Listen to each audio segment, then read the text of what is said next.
One of the funny things about owning a brain is that you have no control over the things that it gathers and holds on to, the facts and the stories, and as you get older, it only gets worse. Things stick around for years sometimes before you understand why you're interested in them, before you understand their import to you. Here's 3 of mine. When Richard Feynman was a young boy in Queens, he went for a walk with his dad and his wagon and a ball. And he noticed that when he pulled the wagon, the ball went to the back of the wagon. And he asked his dad, why does the ball go to the back of the wagon? And his dad said, that's inertia. He said, what's inertia? And his dad said, inertia is the name that scientists give to the phenomenon of the ball going to the back of the wagon. But in truth, nobody really knows. Feynman went on to earn degrees at MIT, Princeton. He solved the Challenger disaster. He ended up winning the Nobel Prize in physics for his Feynman diagrams describing the movement of subatomic particles. And he credits that conversation with his father as giving him a sense that the simplest questions could carry you out to the edge of human knowledge, and that's where he wanted to play. And play he did. Now, Eratosthenes was the 3rd librarian at the Great Library at Alexandria, and he made many contributions to science. But the one he is most remembered for began in a letter that he received as the librarian from the town of Swenet, which was south of Alexandria. The letter included this fact that stuck in Eratosthenes' mind, and the fact was that the writer said at noon, on the solstice, when he looked down this deep well, he could see his reflection at the bottom, and he could also see that his head was blocking the sun.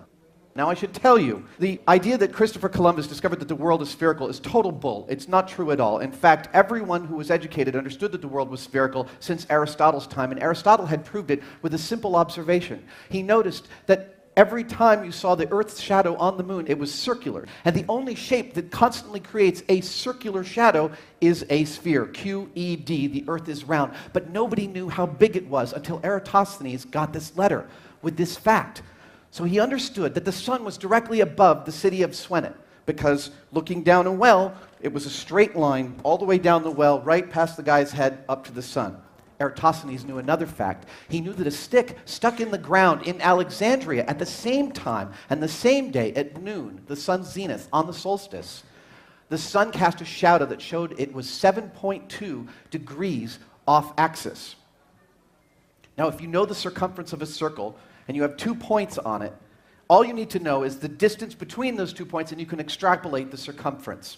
360 degrees divided by 7.2 equals 50. I know, it's a little bit of a round number, and it makes me suspicious of this story too, but it's a good story, so we'll continue with it. He needed to know the distance between Swenet and Alexandria, which is good, because Eratosthenes was good at geography. In fact, he invented the word geography. The road between Swenet and Alexandria was a road of commerce, and commerce needed to know how long it took to get there. It needed to know the exact distance, so he knew very precisely that the distance between the 2 cities was 500 miles. Multiply that times 50, you get 25,000, which is within 1% of the actual diameter of the Earth. He did this 2,200 years ago. Now, we live in an age where multi-billion-dollar pieces of machinery are looking for the Higgs boson. We're discovering particles that may travel faster than the speed of light. And all of these discoveries are made possible by technology that's been developed in the last few decades. But for most of human history, we had to discover these things using our eyes and our ears and our minds. Armand Fizeau was an experimental physicist in Paris.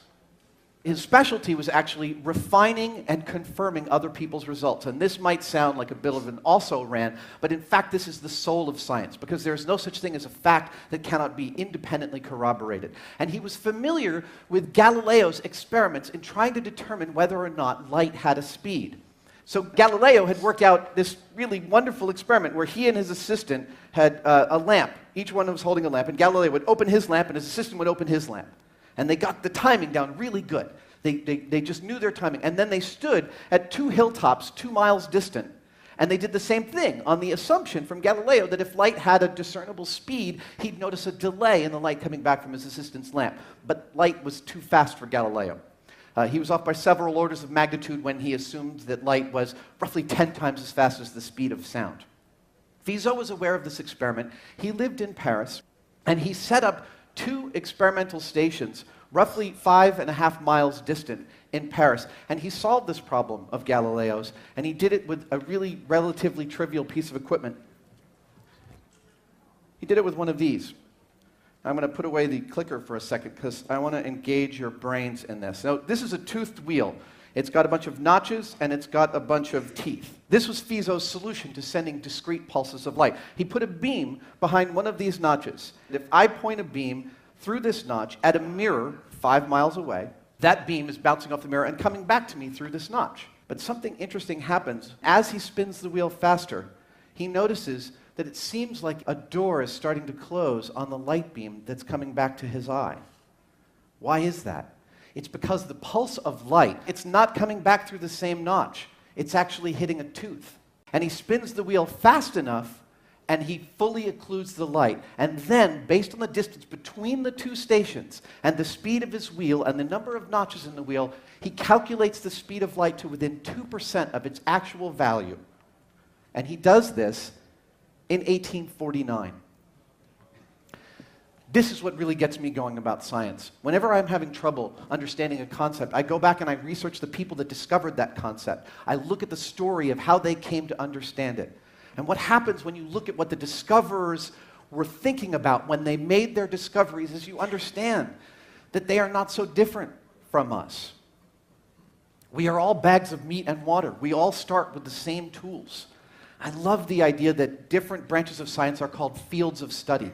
Most people think of science as a closed black box, and in fact, it is an open field, and we are all explorers. The people that made these discoveries just thought a little bit harder about what they were looking at, and they were a little bit more curious. And their curiosity changed the way people thought about the world, and thus it changed the world. They changed the world, and so can you. Thank you.